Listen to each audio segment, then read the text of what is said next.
Hi, I'm Alex, I'm George. and together we are AG Magicians.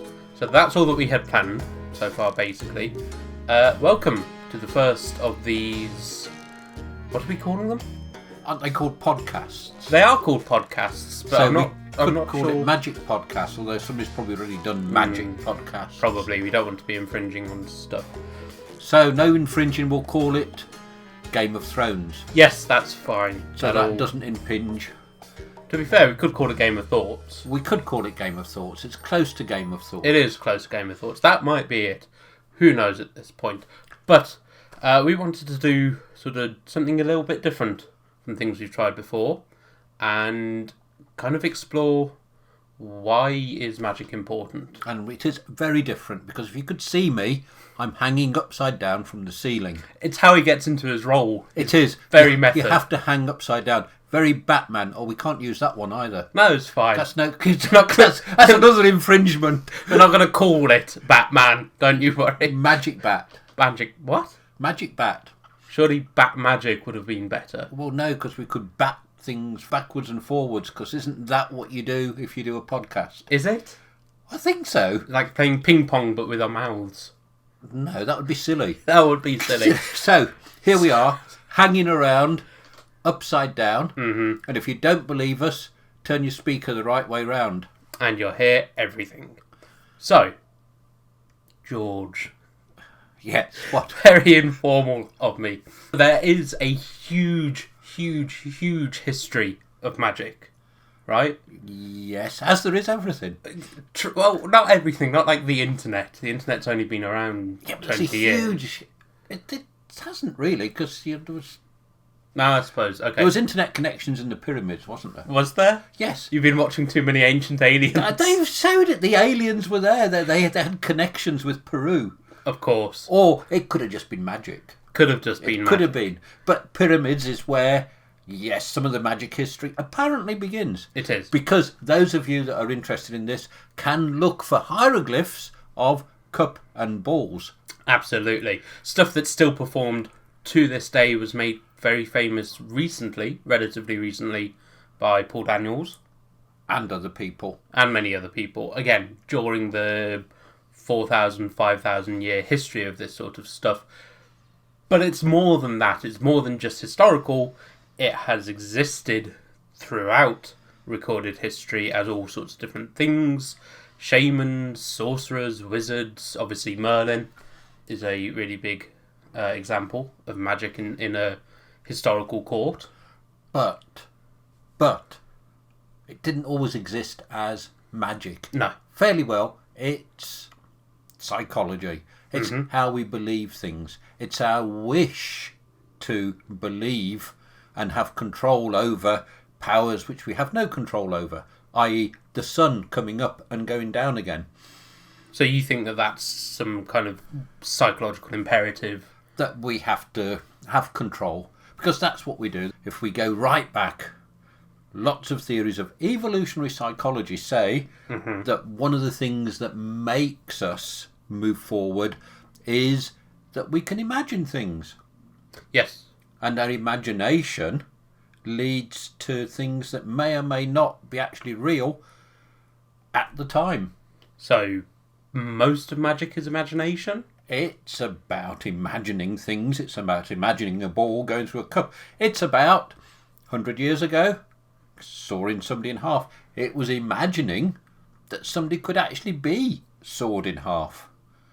To the point that Mr. Selbit, or Tibbles as he was, had ambulances outside with buckets of blood being thrown on the streets so that people could imagine what was going on inside, and it was that imagination that drove loads of people to go and watch women being tortured. Oh good, that sounded really dodgy, to be honest, out of context. It was the time of the suffragettes. Oh, that's all right. So that then. was all right. So, of course, what you had to do if you wanted publicity was to actually go and saw suffragettes in half. And he actually offered Did he? suffragettes money, but they told him to go away. But I think they used different language. Quite possibly. But that was all about the thing. And he had to use people's imagination to get them in. And he used all kinds of different tricks, and nothing has really changed. We still use tricks on this wonderful internet thing to get people's attention. Absolutely. It may not be buckets of blood, No, but it is fluffy kittens. it is. And that shows the advance that evolutionary psychology allows us to do. We can go from throwing buckets of blood about imagined suffragettes being cut in half Yeah. to our attention being attracted by fluffy kittens playing pianos. And that's true progress, isn't it? It is. So, as smooth a segue as this will be, looking at the progress of magic into sort of the modern era, about 10 years ago, 15 years ago, there was this move in neuroscience to actually start using magicians, identifying magical principles that they used to actually look at the neuroscience aspect. And they did. And they identified, as all good neuroscientists do, that we have a brain. That's helpful. And they could draw pictures of it. Is that why And they get funding? And then they could take photographs of it. But they weren't taking photographs of cats. No, they were taking photographs of our brain. And what they were doing is they were taking photographs of our brain whilst watching people being sawed in half. And that's true advance, you see. It is. So what were the actual results from the brain scans, otherwise known as taking pictures of people watching women being sawed in half? But it's the same.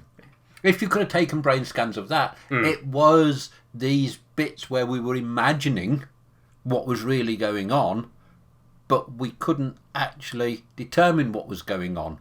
So the bits of the brain that are uncertain and questionable all flashed up, otherwise known as things like your creativity.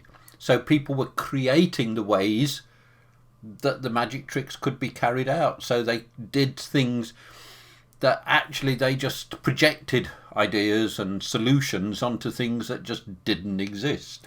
So this also brings us to a fascinating effect called the Zeigarnik effect, where actually we pay far, far, far more attention to not finding out what's at the end of a... Yeah, the recording didn't run out there. That was on purpose. That's the Zeigarnik effect. It's fine. You don't know what's coming next. Exactly. This is part 1, 2, and now we're imagining what's going to come next. So you automatically fill in the blanks. You do. So when you're watching somebody being sawn in half, you're filling in the blanks. Your imagination is creating solutions. The magician's role, however, is to make sure that they're not the real solutions to what's going on. So you're creating this illusion of magic, this illusion that something impossible is happening, which is exactly what the shamans did way, way back in the pyramids times, or times of pyramids, or even ancient Egypt, depending on how you want to view those sort of times. Yes. They were using steam control to open temples. And make it look as if the temples were opened by the gods. And that was where it is. But people were using their imagination, and because they didn't know what the sort of power of a steam engine was, or the power of steam was, the logical thing was, wow, this must be the power of the gods. This must be the power of the priest, the priestess, the holy man, the shaman. And we're still doing the same now. Absolutely. Because again, you look at performers like Uri Geller or other people who claim, whether rightly or wrongly, to have these powers for, quote, real, or for entertainment purposes, or any of that sort of stuff. The same mentality is still there. It is still tapping into the mysterious, the unknown, and making it powerful and having an impact on everyday life. So, as you forward through the centuries, you will see people like Robert Houdin in the 18th century, or the beginning of sort of the 19th century, that kind of time, or even mid-19th century. You will see he begins to use electricity. Ooh. He generated effects using electromagnetism. Wow. And that just wasn't in people's mind. Now, what we call it is conceptual blindness. If you don't know it exists, you can't see it. Actually see it, and you can't imagine that's what's going on. As magicians, we have lots of things, props, techniques, ideas. Sleight of hand, manipulation techniques, black art, stuff that's hidden from a lot of people. That actually people don't know about. So they're conceptually blind to it. And if we now go back to the neuroscientists, they actually took photographs of the brain, and actually you could see parts of the brain lighting up trying to find solutions and then arriving at solutions, albeit false ones, i.e. that yes, spoons can bend, yes, we can read minds, but they're completely false. There is no scientific reasoning behind them, but there is psychological evidence. So we often say magic is completely psychologically sound, but scientifically false. The psychology leads actually a belief in science. If you don't know it exists, you're conceptually blind to it. If you're conceptually blind to it, you will follow a whole range of different belief systems. That's fairly well the summary. That's a very, very, very quick look at the importance of magic, the tiny history of magic, summed up very quickly. If you like this, please hit the like button. Can I get down from the ceiling now? No, you've got to stay up there for the rest of the day. If you like this, hit the like button, subscribe, and we'll do some more. Thanks.